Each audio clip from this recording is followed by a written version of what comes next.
Have you ever held out your hand, offering the best of yourself, only to watch someone else's hand be filled instead? That moment, the job given to another, the affection offered to someone new, the invitation that never arrives. It creates a silence within us, a question that echoes in the hollow. Why not me? I remember a young sapling that grew near the eastern wall of our garden.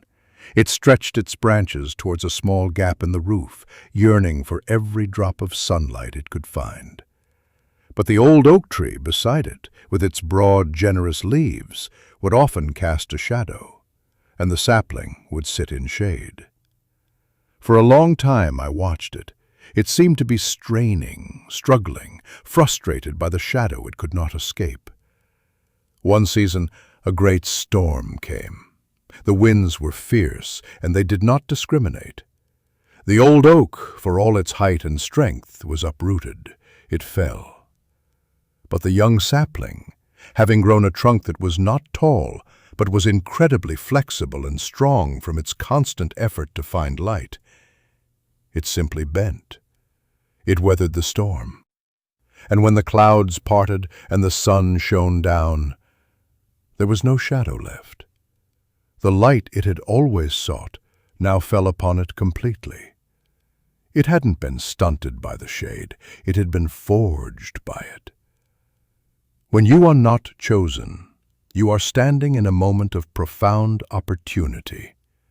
You are being given the gift of redirection. That person, that job, that group, they were not your source of light. They were merely one path to it. Their choice is not a verdict on your worth. It is simply a signpost pointing you toward a different and perhaps more authentic path.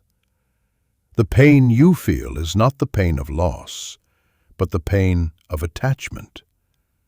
We become attached to a specific outcome, a specific story we have written for our lives. We attached our happiness to that person saying yes, to that door opening.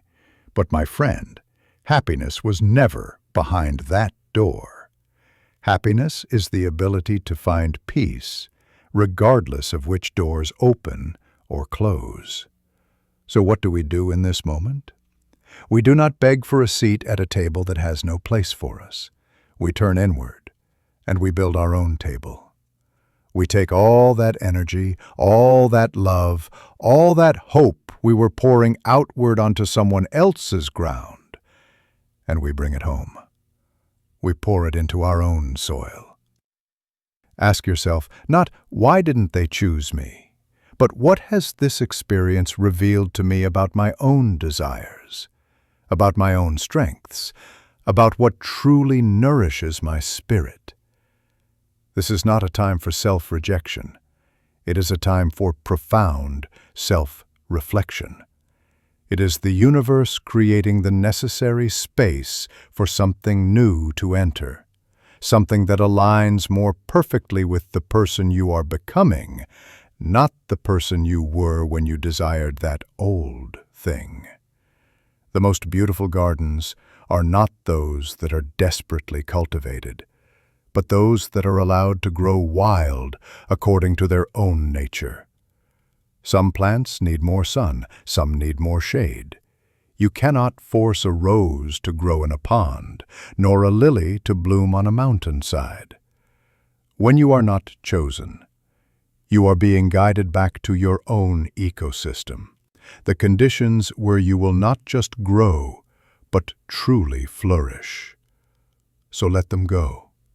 Not with bitterness, but with a quiet gratitude. Thank them for the lesson. Thank them for making space. And then, turn your face to your own sun. Tend to your own garden. Water yourself with compassion, with patience, with curiosity, and watch what begins to grow there. It will be far more magnificent than anything you ever hoped someone else would give you. Your value is not diminished by another's inability to see it. It remains, whole and complete, waiting for you to recognize it yourself.